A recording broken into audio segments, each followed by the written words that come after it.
Happy Monday, everyone, and welcome to Body Empowerment. For today's episode, I want to talk about the recent New York City ban on soda.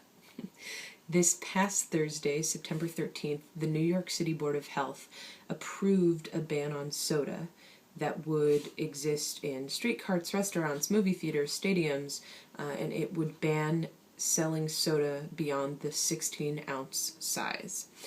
So, okay, there's a lot of controversy around this, and most of the public discourse I've read is focusing on democratic stuff, right? Like freedom, right? This is a ban on our freedom. I feel that there are a lot of issues with this, and this is some of my concern with the sort of end of obesity campaigning that the government is instigating and engaging with in the United States, and I presume elsewhere, but specifically from my experience here as a citizen of the United States. It is perpetuating a tremendous amount of shame around weight stigma that I think is a serious, severe problem, and it banning foods like soda doesn't get at the root of the emotional issues that surround weight and obesity, including the shame that I just mentioned. So I'm going to walk through some lines and quotes from a great New York Times article that was written on the 13th by Times reporter Michael Grinbaum, and just use that to help move along my own discussion on this topic. So Grinbaum in the New York Times quoted Bloomberg saying, "This is the single biggest step any city, I think, has ever taken to curb obesity," Mr. Bloomberg said shortly after the vote. "It's certainly not the last step that lots of cities are going to take, and we believe that it will help save lives." So this whole effort is being spearheaded by Mayor Michael Bloomberg, and I just don't get, it sends a message that drinking soda makes you obese, which is not true. There are so many factors at hand. There's emotional factors, there's genetic factors, the list goes on. It has, in the grand scheme of what causes our bodies to exist the way they are, soda, in my opinion, is a small factor.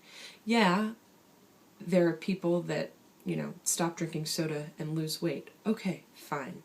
But there are so many other things that go into all of it. I mean, also, what about, the culture we've created that sells soda, that sells massive amounts of sugary drink? Why aren't we, talking with the corporations? Why is it becoming a shameful attack against the citizens that are purchasing, the consumers purchasing the drinks, instead of looking at the top, right? This is a bottom-up approach where I think there's some major top-down cultural things we need to look at.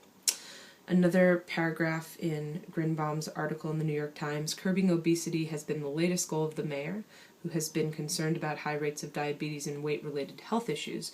More than half of adult New Yorkers are obese or overweight, according to the city's health department, which said it believed 5,000 New Yorkers died every year as a result of health problems related to obesity." Later he says, "Critics of the mayor's proposal, including some city council members and a mayoral contender, the former city comptroller William C. Thompson, said the measure could lead to small businesses losing money on sales. An advertising campaign by the soda industry, which has so far cost more than $1 million, stressed that the policy would restrict consumers' freedom to buy beverages as they see fit." Lastly, later in the article, Grinbaum states, "The member who abstained, Sixto Arcaro, is a former president of the Spanish-American Medical Dental Society of New York, who was appointed by Mr. Bloomberg in 2002. He expressed concern that the plan did not do enough to lower obesity rates and said the city should take a more holistic approach." So, I agree with Dr. Caro. Yeah, the city should take a more holistic approach. But again, fundamental in any approach taken is not creating shame. And I think this is perpetuating shame. I keep saying that, but I think it is such a severe concern. So that's my 2 cents on this latest government intervention on our bodies, which just seems to be getting worse here in the United States, where I cannot believe there is so much governmental intervention and attack on our bodies. Like, shouldn't that be a cultural discourse we're having? Shouldn't that be something the medical profession should be intervening with? I mean, really, we should be intervening ourselves. And I think, like, I don't know. I worry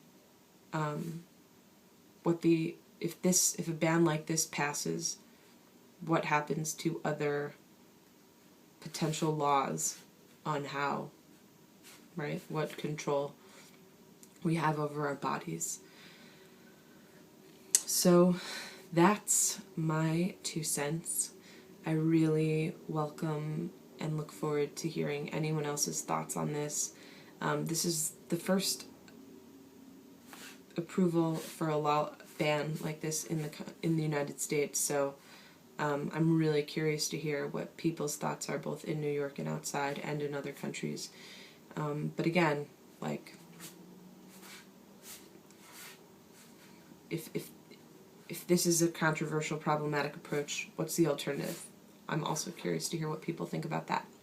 And so, have a wonderful week, and I'll see you soon. Thanks. Bye.